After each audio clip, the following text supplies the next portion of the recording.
into the understanding the evolution of vascular plants, the age of diversification of major clades and angiosperms. She's also very well known on studying the evolution of the floral form with important contributions in the last year.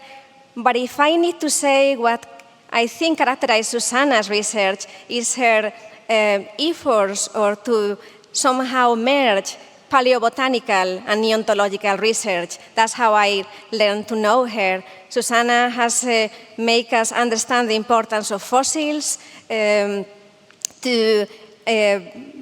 gather or understand the drivers of evolution in angiosperms, and she has had a very international career and also have different prizes and awards. If I need to mention several, I will say, for example, the Reconocimiento sort of Juana Inés de la Cruz for women in Mexico who have promoted science and academics and teaching. Susana also have important professional work activities. She's been a counselor and also president of the Society of Systematic Biologists. She's now director of the Instituto de Biología, Universidad Autónoma de México, for which I admire her, and she's still editor in New Phytologist. So very busy, Susana. Without further ado, I will let her take the microphone and give us her lecture on the evolution of the floral form in angiosperms with special importance on fossils. Thank you, Susana. Thank you.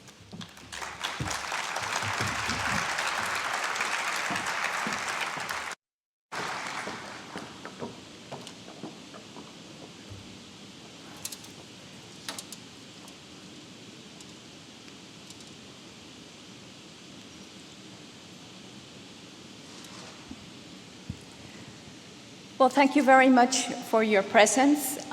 Isabel, thank you very much for the very kind introduction that you have done.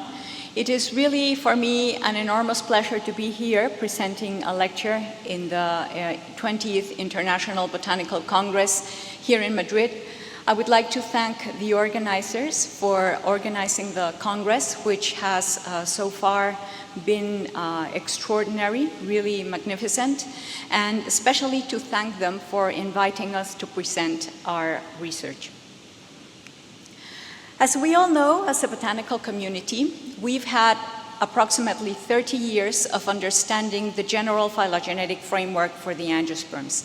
This framework has been basically derived from molecular data, and it has allowed us to recognize the major clades of angiosperms, how they are related to each other, and also, very importantly, to understand and to recognize parts of the angiosperm phylogeny that still are not resolved, that we still don't understand completely their phylogenetic relationships, probably due to things that have to do with ancient rapid radiations, to multiplications of the genome and other evolutionary processes.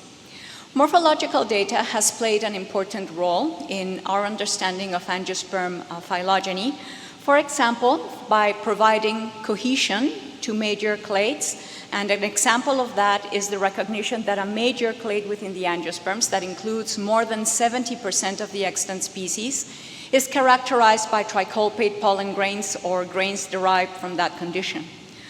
Also, morphology has provided us information about the evolution of morphology, and an example of that is the recognition that the plesiomorphic condition among the angiosperms is an acidiate carpel. Also, it has provided information that allows us to include fossils, which is very important because it allows us to provide timing for the origin of lineages, the origin of morphology and character combinations, and also to evaluate disparity and diversity across deep time. The E-Flower project is a collaborative effort among scientists from different parts of the world. This was presented yesterday by Hervé Soquet in one of the symposia. The leaders of this project are Hervé Soquet from the Royal Botanic Gardens in Sydney and Jörg Schönenberger from the University of Vienna. And there are many people who collaborate in this project. The basic idea is to gather rigorously collected and documented morphological data that can be used collaboratively to address different things that have to do with angiosperm evolution.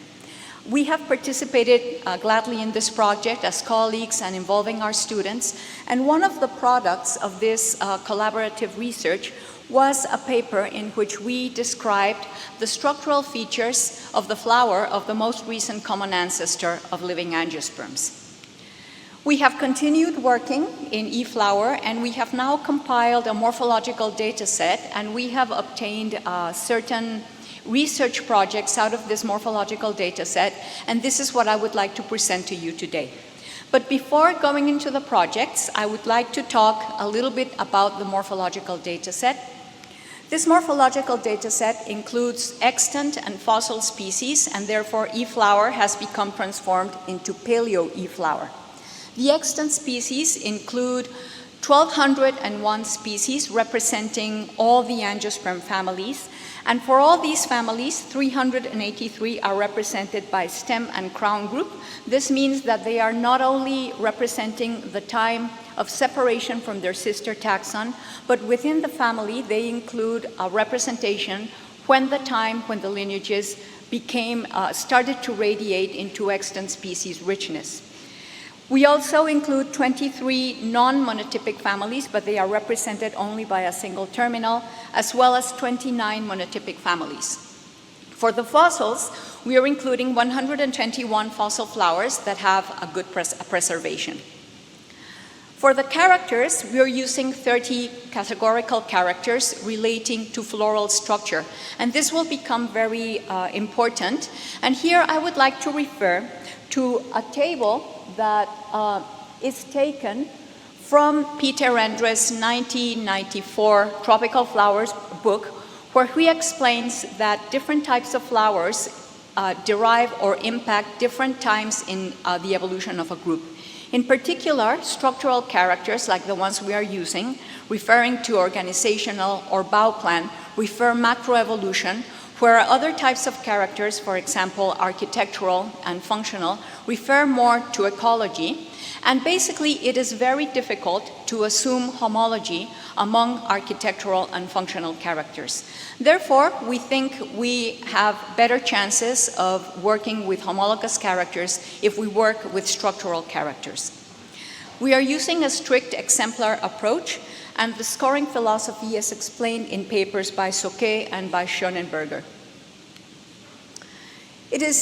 Obtaining morphological data for extant and for fossil species has different difficulties.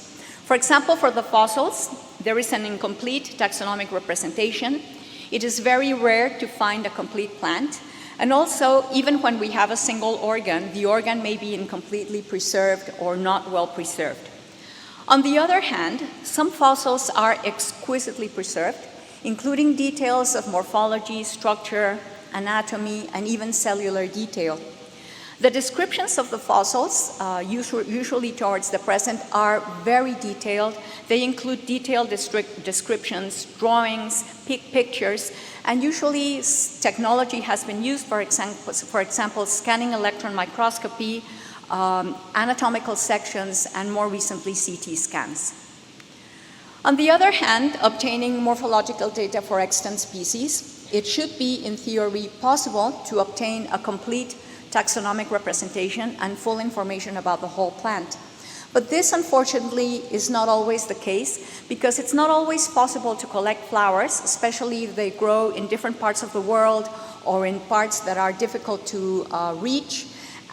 The information that is available is differential. For example, it might be very detailed or just very superficial, and it can be obtained, for example, from floras, monographs, diagnoses, and in many cases it's necessary to have a very big library and electronic access.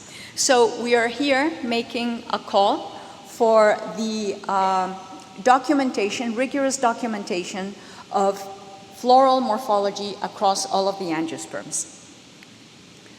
The morphological data set has been captured in the Proteus database that allows a very rigorous documentation of each character state, including annotations and explicit references. We have been collecting the morphological data for more than 10 years.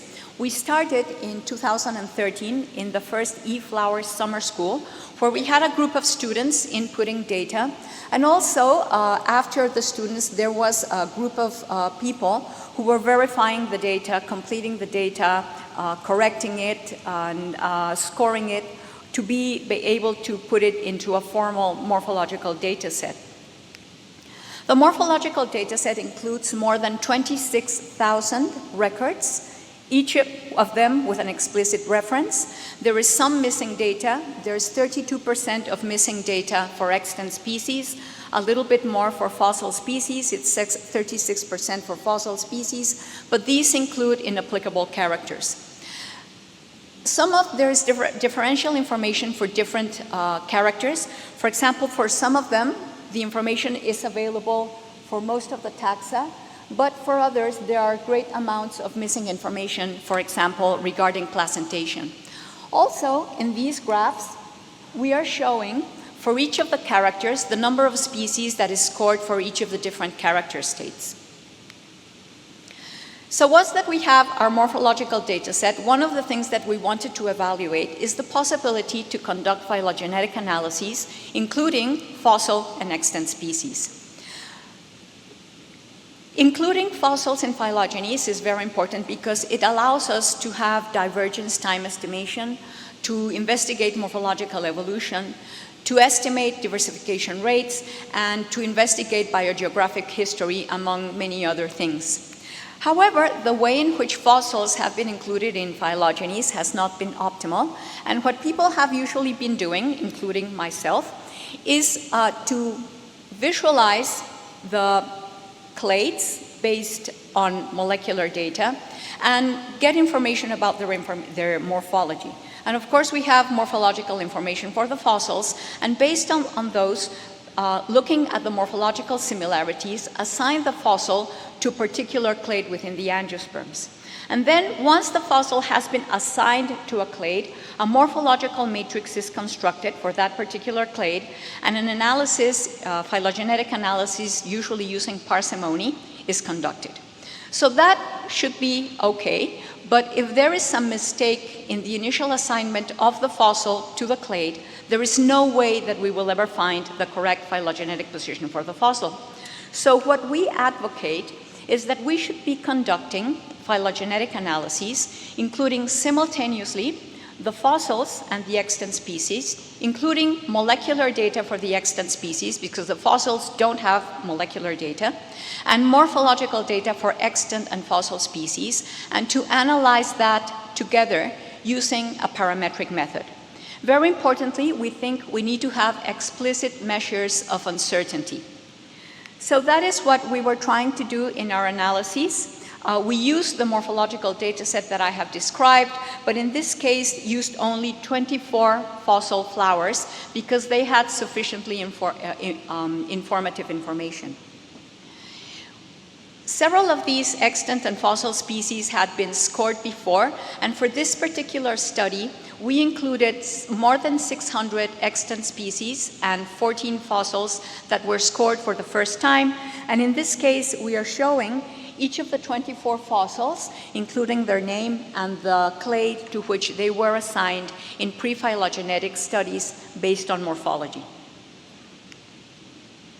The molecular data are the data compiled by Santiago Ramirez Barahona and that we used in a 2020 study to estimate divergence times of families within the angiosperms. The data includes 7 loci, which are 4 chloroplast genes and 3 nuclear genes for 435 angiosperm families, plus the outgroups. We conducted a number of phylogenetic analyses. We were interested in looking at the effect of using different optimization criteria, specifically parsimony versus parametric methods, of if it was necessary to include a molecular backbone constraint, if it was possible to include the 24 fossils simultaneously, or if it was necessary to include each one of them independently, and depending on the question that we were asking, What happened if we use molecular, morphological, or morphological and molecular data together? So we conducted many phylogenetic analyses. I am not going to describe all of them, but rather I'm going to provide questions to certain questions in which we were interested. We think accounting for uncertainty is extremely important, and the way in which we did it is by using rogue plots, which is a method that considers equally plausible topologies derived from, for example, from the 95 credibility interval of a Bayesian analysis, and taking each of those topologies, and in each one of them, measuring the likelihood value of attaching the fossil to each of the branches. And then all that information is summarized in a majority rule consensus tree in which the branches are colored depending on the level of uncertainty of the placement of that fossil in that branch. The cool colors represent high uncertainty, and the warm colors represent less uncertainty. We recognized 3 different levels of uncertainty. At one level, there is high uncertainty in which the fossil attaches with low probability to different branches in the phylogeny, including those to which the fossil was assigned in pre-phylogenetic analyses. For example, Carpestella was initially assigned to the branches of the anagrade, and we found it to attach with low probability to the anagrade, but also to several branches within the magnoliate clade. A second level is a moderate uncertainty in which the fossil attaches with low probability to few branches in the phylogeny, and an example of that is Gaianthus, which attaches with low probability to branches within the ranunculales, and this fossil had been initially assigned to Lardes avalacei, which of course belongs to the ranunculales. And we also recognize the third level, the fossils placed with low uncertainty, in which a fossil attaches with high probability to one branch. The example that we have for that is Chloranthestemon, which attaches with high probability to the branch leading to extant Sarcandra. We also noticed that there is no relationship between the amount of scored characters and the level of uncertainty. For example, Chloranthestemon was scored only for 9 out of 30 characters. We were also interested in looking at morphological branch lengths. To evaluate this, we conducted a maximum likelihood analysis imposing molecular backbone constraints, including only extant species and only morphological data. And as you can see, long branches are scattered across the phylogeny, and many of them correspond to parasitic species. We asked what happens if we include the fossils without any morphological data. We were interested in looking at this. We did it under a Bayesian analysis because this is effectively evaluating the fossils under the prior. We did it under a Bayesian analysis, including a molecular backbone constraint, including the 24 fossils simultaneously and only molecular data. So the fossils had no information. And what happened is that many of them attached to molecular long branches. So probably many of you are wondering, why is it that we did this analysis? I wondered about it myself. But the results become interesting, not in this analysis in particular, but in comparison with other analyses in which fossils do have morphological data. Because what happens in those other analyses that I will be showing to you in the next slides is that the fossils do not fall on long molecular branches. And that is very important because it's telling us that morphological data contain important information that is able to pull the fossils out of their prior position. We also investigated if the morphological data had the ability to recover the molecular phylogenetic positions.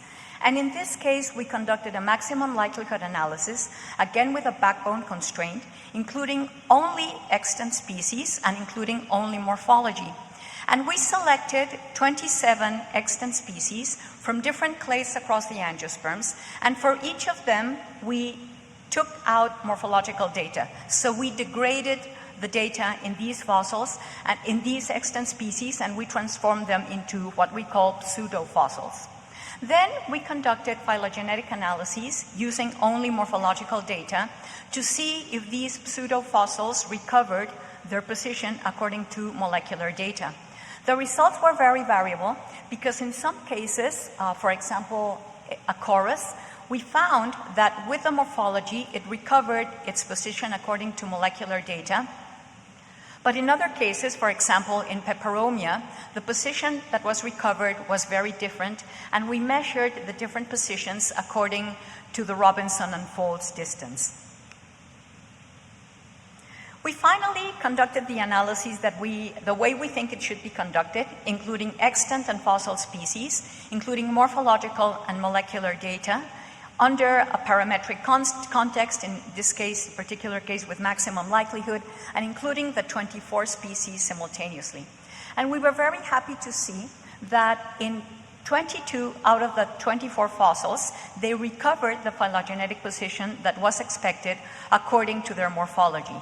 Only in 2 cases, the fossils fell in completely different places. However, we should note that in most cases, there was a low support for the position of the fossils as measured with bootstrap values in the context of maximum likelihood. So to summarize the results of our analyses, including extant and fossil species in phylogenetic analyses, we think that it can be done successfully. We think that the molecular data provide a framework for relationships among the extant species. The morphological data probably contribute to that as well, but also they contain important information that contribute to the placement of the fossils. There are some caveats, which are that the fossils need to have relevant and informative phylogenetic information, and also the fact that there is a trade-off between using character states for which we can assume reasonable homology and the level of informativeness of these characters. If we go into a clade for which these characters remain constant, then it will not be possible to place the fossils. Therefore, we suggest a 2-step approach. The first step would be an analysis like the one that we have shown to you, including morphological and molecular data all across the angiosperms to identify the clade to which the fossil belongs, and then do another step in which, canalized in the particular identified fossil clade, we construct a matrix including morphological and molecular data to place the fossil among the extant species of that clade. Okay, given that we were mostly successful in estimating phylogenetic relationships, we wanted to take this a step further and use morphological and molecular data for extant and fossil species to estimate lineage divergence times. We did it in the context of a relaxed clock model that uses a tree prior, which is called the fossilized birth-death model. This model correctly considers that extant species and extinct species, including those that we know as fossils, form part of the same diversification process. The fossilized birth-death model, or FBD, was proposed about 10 years ago, and more recently, it has been modified to include what has been called the skyline FBD that allows that the rates of diversification and of fossil recovery are differ through time in periods that are user specified, and also to include a model that which is called the diversified sampling that accounts for the fact that extant species are not sampled randomly. The FBD estimates diversification parameters, whether it's diversification and relative extinction or speciation and extinction, depending on the version that it's being used. It estimates the rate of fossil recovery, the sampling fraction of extant species, and the time of origin of the process. In this case, we refer to this as total evidence in the strict sense, because we are using morphological data for extant and fossil species, molecular data for extant species, and the time associated to each of the species in the data set. This would be 0, or the present, for all the extant species, or the stratigraphic range attached to each of the fossils. Initially, before doing the FBD analyses, we did a normal maximum likelihood analysis without dating, including extant and fossil morphological and molecular data, as a sort of landmark against which we could compare the placement of the fossils in the FBD analyses that we did later. However, since the beginning, we started to realize that it was becoming necessary to reduce the number of terminals, so we reduced from 1,201 extant species to 792, retaining 2 tips per family and retaining the representation of the crown node. We estimated also phylogenetic uncertainty with row plots. In the first FBD analyses, we also had to reduce the sampling of the fossils. We retained 108, which are those for which at least 10 characters could be scored. And also, it became necessary to include a molecular backbone constraint for the extant species. So in this analysis, we were only estimating the placement of fossils and divergence times. The results showed that many of the fossils fell in anomalous positions. We have this graph here that shows the Robinson and Folds distance of the different fossils, and in some cases, lower in the graph, they fell close to their position expected according to the maximum likelihood analyses, but in many other cases, they were very distant from this position. Also, we observed that many of the fossils fell outside crown nodes. They were placed on the stem lineage leading to crown nodes. In other words, they were considered to be more closely related to a crown node as a whole than being related to particular species within the crown node, which was a surprising result. We then realized that it was maybe necessary to help the FBD a little bit more. So what we did is that we further reduced the number of fossils included in the analyses, retaining only those for which at least there was not very high uncertainty in their placement. We continued including the molecular backbone constraint, but we fixed the position of the fossils. And in addition to that, we included temporal constraints for 96 clades that did not have fossils attached to them. And so in this analysis, the only thing that we were estimating were divergence times. In this case, we found that the ages of clades that had some temporal information, be it because they had a fossil or they were constrained in a node-based calibration, were much older than the ages estimated for the same clade in the analyses in which the fossils were not fixed. We also found that clades without temporal information were extremely young. They were unreasonably young. So the results of our FBD analyses is that given real magnitude data matrices, the FBD struggles to obtain reasonable answers. We needed to reduce the number of samples, including extant and fossil species. We needed to include different types of backbone constraints and placement of the fossils.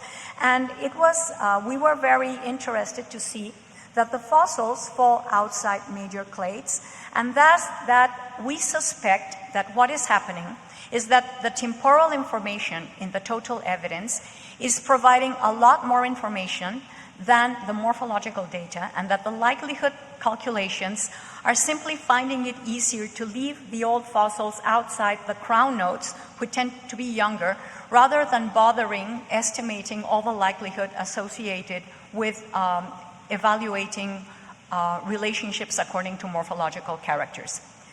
We think that our results are very important. I think that the FBD is a really extraordinary model that has a lot of potential, but I think that this potential needs to be realized in the context of real morphological and molecular data sets and biological processes.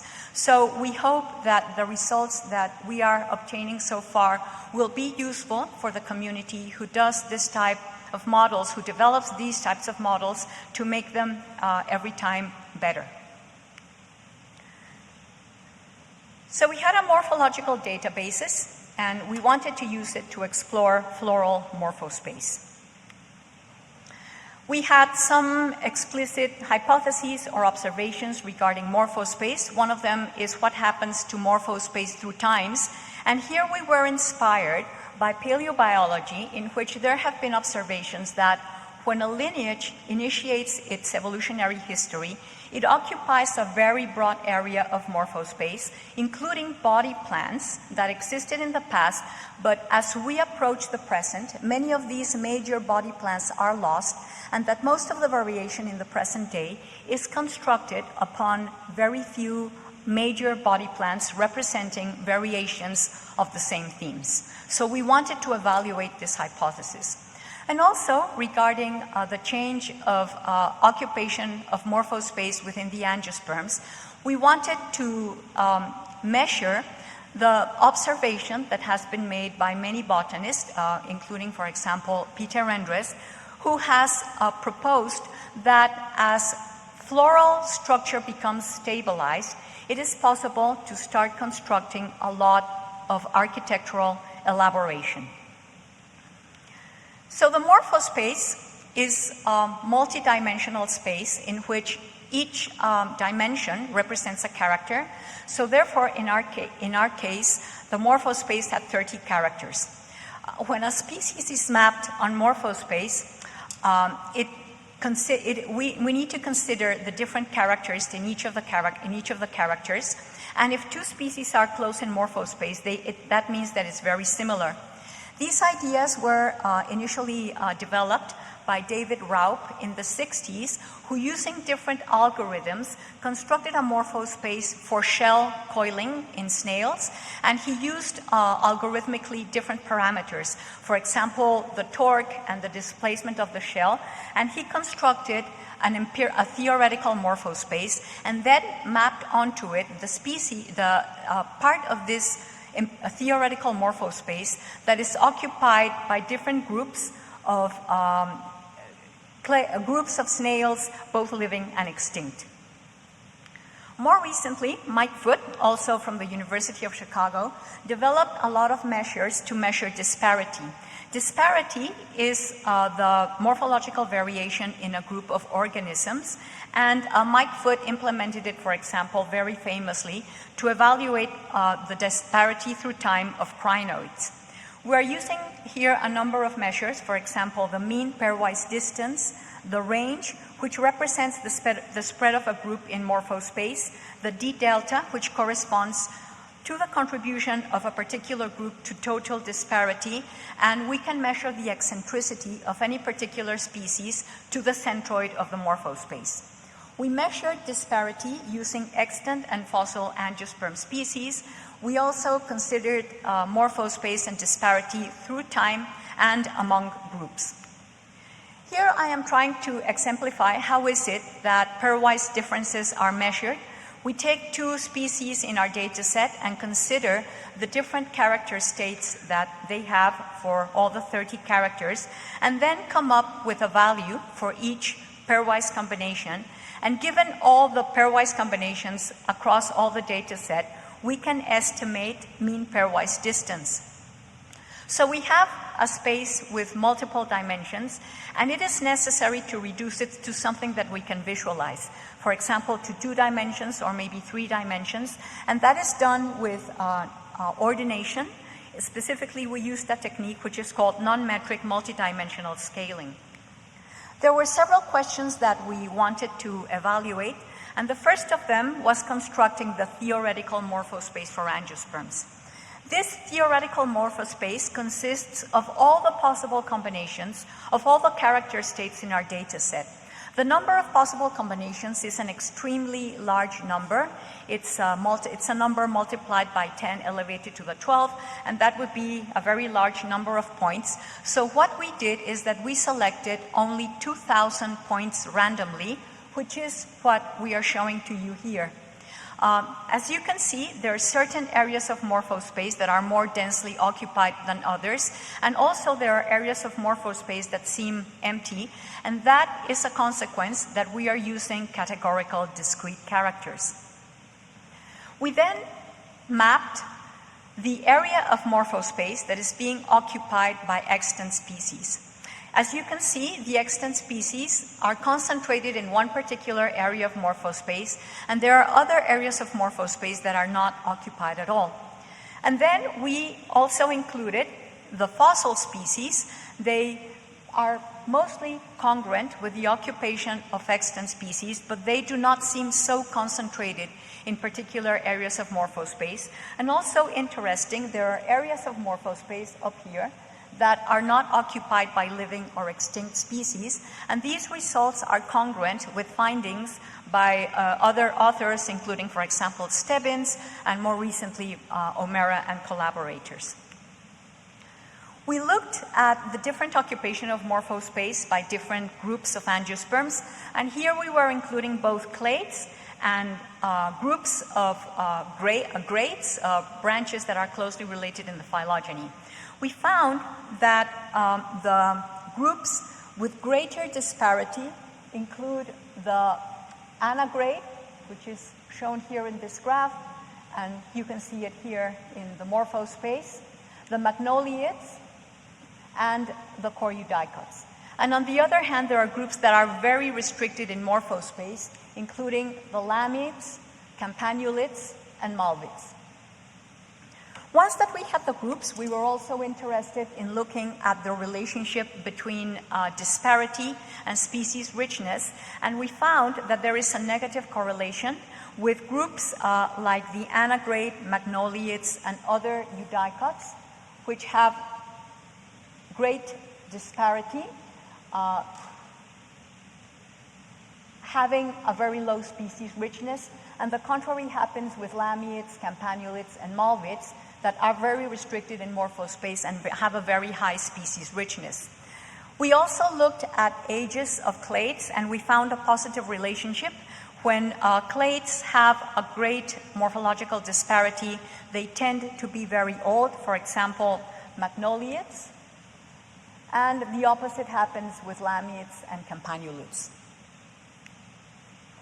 We were very curious to see which are the species that we sampled that were more eccentric, in other words, that differ the most in terms of their structure.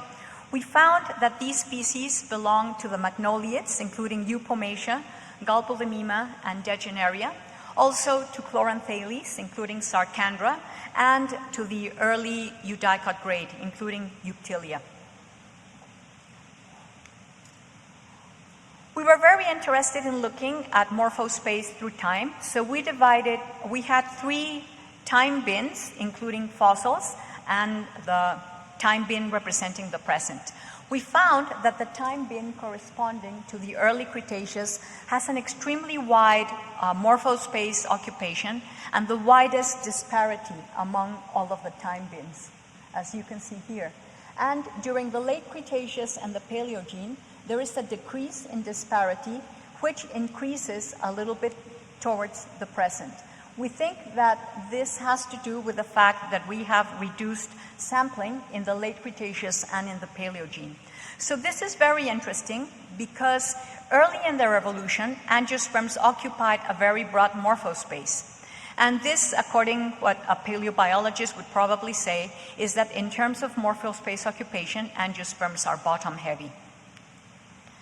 We were also very interested in looking at the trajectory of angiosperm occupation of morphospace. And the way we did it is that we estimated ancestral characters for 15 major clades of the angiosperms. We did this by different methods. We did it with maximum likelihood. We also did it with stochastic mapping. And in stochastic mapping, it allows to include different topologies, and therefore the estimation of the ancestral state of each of the 30 characters was associated with a degree of uncertainty. Then we put together the estimates for each of the 30 characters for each of the 15 nodes, reconstructing what would have been the structure of the most recent common ancestor of that particular clade. Here I am showing only 6 examples, and you can see the kind of clouds of light blue dots. Those represent the uncertainty around the estimate of the ancestral morphology. And in other places, there is a darker dot indicating that there is less uncertainty in the reconstruction in those particular nodes. This is the trajectory in different clades. Probably it's very difficult to see, so I made a close-up. And here you can see, for example, this is the placement of the ancestor of all of the angiosperms and how the estimation of the position of the most recent common ancestor changes in different groups. For example, here we have, this is the eudicot node, this is the pentapetale node, these are the lamids, campanulids, fabids, and malvids. So to summarize our results regarding the morphospace, we evaluated the hypotheses that initially in the evolutionary history of angiosperms, there would be a wide occupation of morphospace, and we found that to be the case. Then, however, we found different from other observations, basically based on animal clades, that towards the present, whereas there is a decrease in the occupation of morphospace for angiosperms, there is not a complete loss of the former morphospace occupied. However, there is a very clear concentration in particular areas of morphospace. We also looked at the hypotheses that the stabilization of floral structure will lead to elaboration at the architectural and functional level. And we need to remember that what we measured are structural characters. And what we found is that groups that have a wide morphospace occupation are ancient and species poor, whereas groups that have a narrow morphospace occupation are younger and are very species rich. And this observation is congruent with the possibility that stabilization in floral structure is allowing a lot of elaboration at the architectural level, leading to complexity in the functional level, leading to great species diversity. So with that, I would like to finish. First of all, I would like to thank our institutions that allow us the liberty to conduct this type of research. I would like to thank the Universidad Nacional Autónoma de México, the Institute of Biology, and the graduate program in biological sciences. In the Biology Institute, we hold the National Biological Collections of Mexico, so we have 10 zoological collections in the National Herbarium, MEXU, which is one of the 10 most active herbaria in the world. We would be very pleased if you visit us. And also, I would like to thank the University of Vienna and the Royal Botanic Gardens, Sydney, for all the support that they have provided. And very especially, I would like to finish by thanking the organizers of the 20th IBC for organizing the Congress. The number of sessions and the presentations that are available is really astounding, and especially for inviting us for presenting our research here with you. And thank you very much for your attention.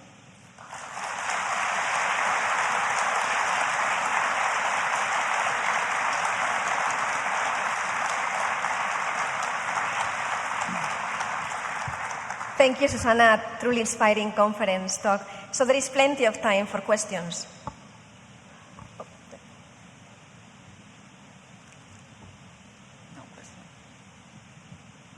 First of all, thank you for a wonderful talk. I want to ask you particularly about the morphospace. Is it possible, if you looked at the kind of northern hemisphere part of your morphospace that's really poorly occupied by extant lineages, could you reconstruct what those flower morphologies would look like, and why don't we have them in our present flora? Yes, we can reconstruct them. I should emphasize that all the combinations that were included are possible combinations. In other words, we did not include things that could not be constructed, physically. So those are possible morphologies. And I am glad that you brought that question up, because actually it's something that was explored not in our work directly, but in the work of Brian O'Mara that was published, I think it was in 2016. And they suggested that what is happening is that it's difficult for angiosperms to obtain different combinations, and that there is a very slow transition to those kind of morphologies. So that's the explanation derived from the work of other authors.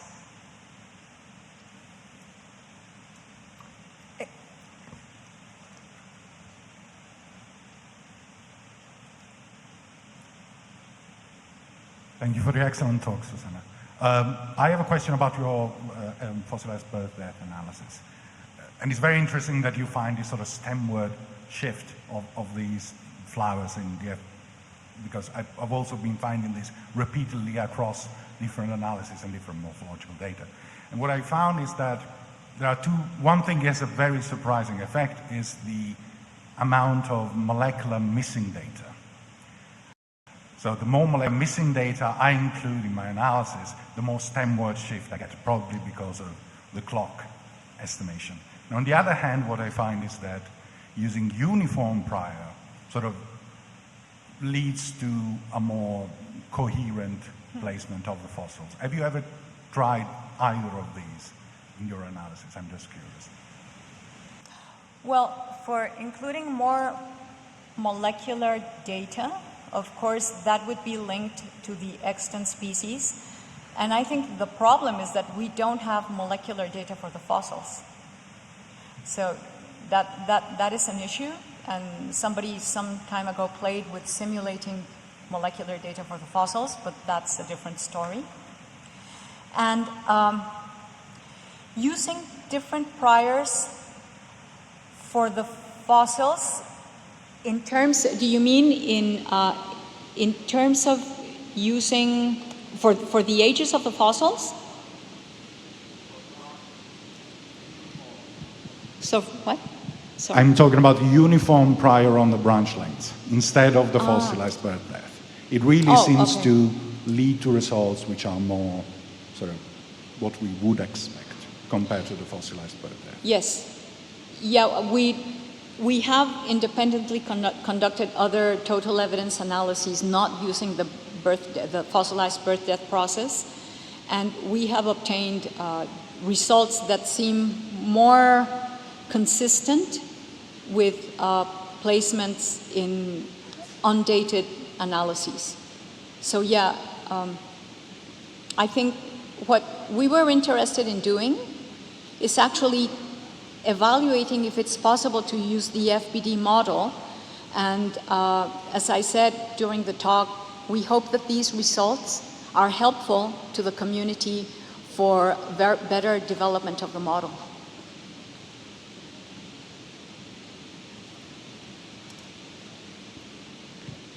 Any other question? Yes.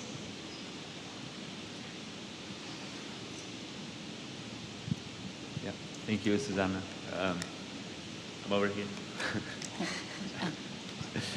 Yeah, speaking about priors, I was wondering about this uniform prior that you set on the crown, I guess, age of angiosperms, like they went from 151 to 133 million years ago or something. Yeah. So was that actually a prior on the crown or on the stem of angiosperms? And how did you define basically where to, because it's kind of a contentious topic, right? The age of angiosperms. Yeah. Thanks. Yes. Well, we used a uniform prior for the crown node of the angiosperms, as you said, between 135 to 150 something, which is based on the analyses that you made in 2014, I think it was, although there it had a Laplace distribution, and here we used a uniform. Yeah, we didn't play very much with that. I think it's important to do that. But in my experience, even if you put any kind of distribution, a Laplace or an exponential or a uniform, given the crown node of the angiosperms, whatever you do, is that the oldest possible age will be estimated. So the methods the relaxed clock methods just wanted to make as old as possible. So we didn't do it, But I speculate that if we have used a Laplace distribution or something log normal or exponential, it doesn't matter, because as long as you have a tail that allows you to go towards older ages, it will go to an older age. So that's, and also the reality is that doing each of these analyses took incredible amounts of time and computer power. So we did not have too many resources to, run multiple different analyses in different conditions.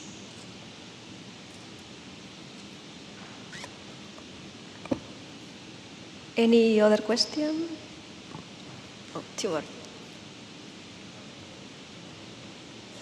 Hi, thank you for the amazing talk.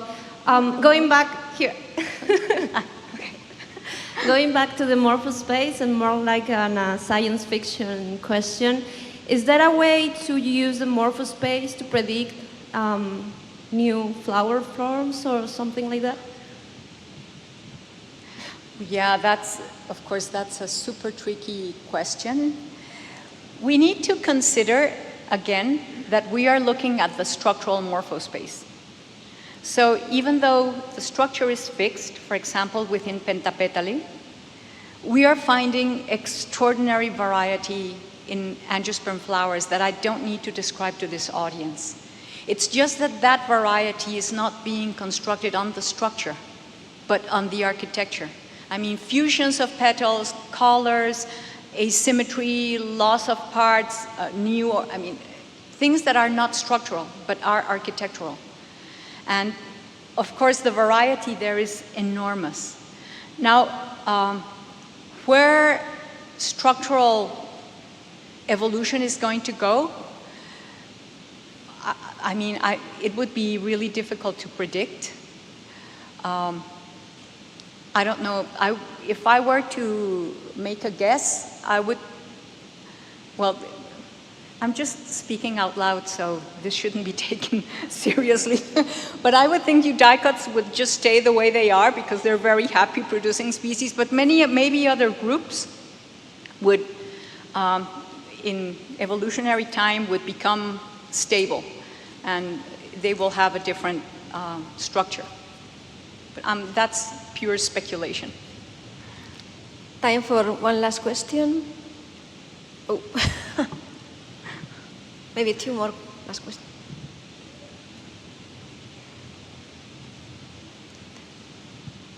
Thank you for the great work. I have a fundamental question. So is it possible to apply the web of life instead of the classic dichotomous branching tree of life to, I assume it might be too big data to apply for the, so the web of life, the networking, instead of the tree of life? Does that make sense? I'm sorry, can you elaborate on the question a little bit, please? So for the phylogeny tree, is it possible to apply for the web of life? It's kind of like using the networking to try to explore the relationship of the different species, rather than the classic dichotomous branching tree of life. But maybe it's too big data for that. Yeah, that would be very interesting. I think if I am understanding correctly, it would be interesting to include networks instead of dichotomous relationships, although I am not sure how the different models would work for a network. They might have not been developed yet, but it's definitely what you're suggesting would lead to probably more realistic estimates of phylogeny and other different things. Okay, thank you. Okay, we have no more time for questions, so a big applause to Susana. Wonderful.